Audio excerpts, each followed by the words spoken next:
Seorang lelaki di Pangkalan Bun nekat menjual istrinya untuk membeli narkotika dan bermain judi.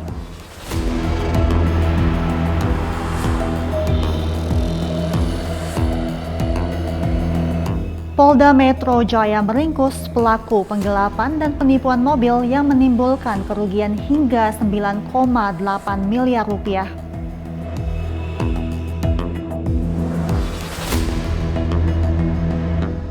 Kepergok mencuri motor, dua pelaku curanmor diserahkan warga ke Polsek Sukodono, Polresta Sidoarjo. Pemirsa, kembali bersama saya Mentari Detanzil dalam program Cek TKP. Selain 3 berita utama tadi, selama 30 menit ke depan kami juga akan menyajikan sejumlah informasi pengungkapan kasus kriminal lainnya. Inilah Cek TKP selengkapnya.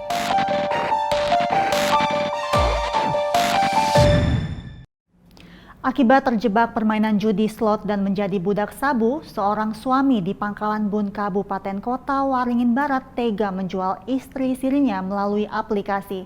Tersangka menjual istrinya setiap hari dengan tarif Rp350 hingga Rp400.000. Berawal menjadi sepasang kekasih, tersangka dan korban akhirnya memutuskan untuk menikah siri pada tahun 2021 ketika korban dinyatakan hamil di luar pernikahan dan akhirnya mengalami keguguran. Saat berada di Sampit, tersangka FS berusia 19 tahun berinisiatif untuk menjual korban yang berusia 16 tahun melalui aplikasi hijau. Pada bulan Mei 2022, tersangka mengajak korban pindah ke Pangkalan Bun karena tarif kencan di Pangkalan Bun lebih besar dibandingkan dengan di Sampit. Kapolres Kota Waringin Barat, AKBP Bayu Wicaksono mengatakan tersangka menjual korban setiap hari dengan tarif Rp350 hingga Rp400.000 untuk memenuhi kebutuhan sehari-hari, bermain slot, dan membeli narkoba jenis sabu. Tersangka akan melakukan kekerasan jika korban menolak. Karena tidak tahan atas perbuatan tersangka, korban kemudian pulang ke Sampit dan menceritakan apa yang dialami kepada ibunya. Kalau di Kotim atau di Sampit itu hanya Rp350.000, sedangkan di Pangkalan Bun ini bisa berani untuk Rp400.000. Sesampainya di Pangkalan Bun, tersangka langsung menyuruh korban mencari pelanggan, tamu, dengan aplikasi micet. Dan saat itu korban langsung mendapatkan pelanggan yang terjadi di sekitar jam 20.00 di sebuah hotel di Jalan Pakunegara. Setiap hari tersangka menyuruh korban untuk menjual dirinya dengan alasan kebutuhan sehari-hari, untuk membeli makan, untuk bermain slot, dan juga diduga tersangka membeli sabu. Bila korban menolak, maka tersangka akan marah dan melakukan kekerasan terhadap korban. Setelah korban selesai melayani laki-laki lain, selanjutnya tamu memberikan uang kepada korban, akan tetapi uang tersebut diminta oleh tersangka. Selain itu, pelanggan ada transaksi membayar aplikasi Dana dan aplikasi GoPay milik tersangka. Adapun tarif korban yaitu dari Rp350.000 sampai dengan Rp400.000. Korban juga sering mendapatkan perlakuan kasar karena tidak tahan. Akhirnya korban pulang ke Sampit dan bercerita kepada orang tuanya dan mendengar bahwasannya korban dilakukan hal tersebut oleh tersangka. Polres Kota Waringin Barat berhasil mengamankan sejumlah barang bukti seperti handphone milik korban dan tersangka yang digunakan pada saat transaksi dan pembayaran. Atas perbuatannya, tersangka terancam hukuman 15 tahun penjara. Tim Humas Polres Kota Waringin Barat melaporkan untuk Polri TV. Jajaran Polres Sukabumi respon cepat penemuan mayat di Sungai Citepus, Kampung Cilisung, Desa Citepus, Kecamatan Palabuhan Ratu. Polres Sukabumi Polda Jawa Barat merespon cepat temuan mayat dengan inisial nama A di Sungai Citepus, Kampung Cilisung, Desa Citepus, Kecamatan Palabuhan Ratu, Kabupaten Sukabumi, Provinsi Jawa Barat. Kapolres Sukabumi segera membentuk tim gabungan yang terdiri dari Satuan Reserse Kriminal, Pol Airut, dan Polsek Palabuhan Ratu untuk menangani temuan ini, dan ini merupakan tindakan cepat dari Polres Sukabumi. Korban diketahui adalah seorang pekerja penyapu dan jaga parkiran di sekitar rumah makan The Liwet Citepus, ditemukan dalam keadaan meninggal dunia di tengah sungai yang sedang surut. Baik, jadi dapat dijelaskan bahwa hari ini, hari Jumat tanggal 24 November 2023 sekitar jam 7.00 di Sungai Kampung Cilisung, Citepus, Kecamatan Pelabuhan Ratu. Kemudian dari informasi tersebut, tim dari Polsek maupun olah TKP dari identifikasi Satreskrim Polres Sukabumi melakukan TKP dan melakukan olah TKP. Lalu jenazah tersebut direkomendasikan dengan RSUD untuk dilakukan visum ya. Setelah dilakukan visum luar, ternyata dari keterangan dokter yang melakukan pemeriksaan tidak ditemukan tanda-tanda kekerasan. Kemudian perkiraan yang bersangkutan sudah kurang lebih 3 hari meninggal dunia. Dari temuan tersebut, sekarang kita sedang koordinasikan dengan pihak keluarga yang mana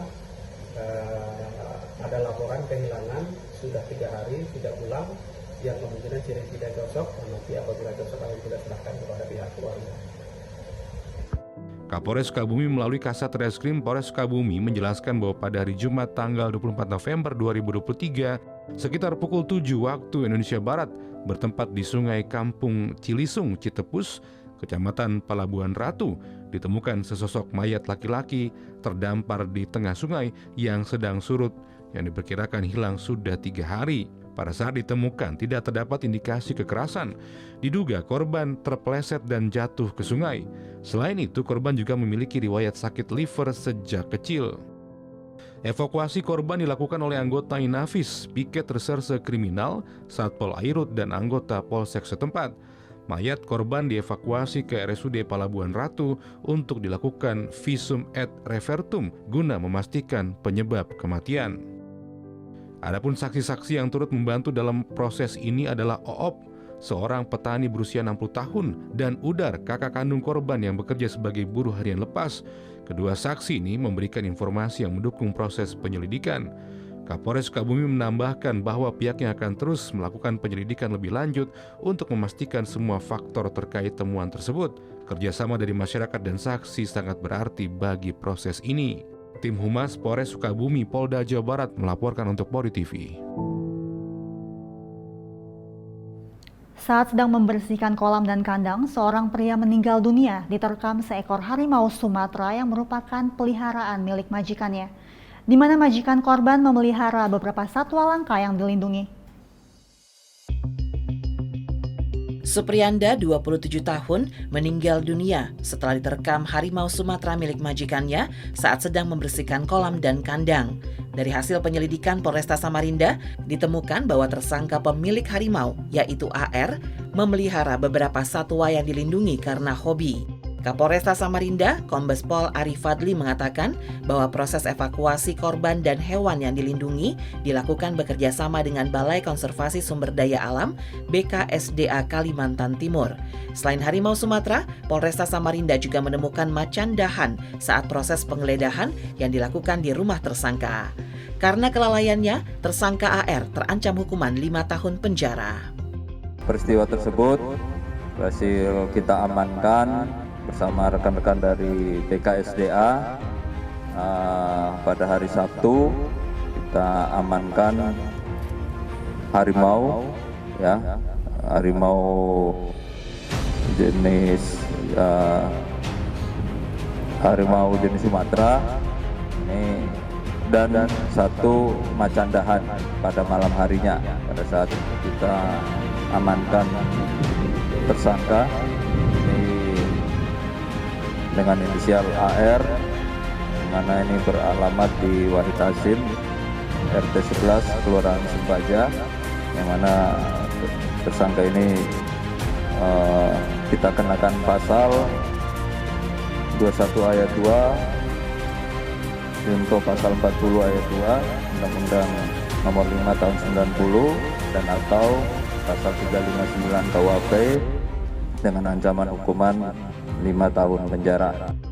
Tim Humas Polresta Samarinda Polda Kalimantan Timur melaporkan untuk Polri TV. Pemirsa, tetaplah bersama kami, Cek TKP akan kembali sesaat lagi.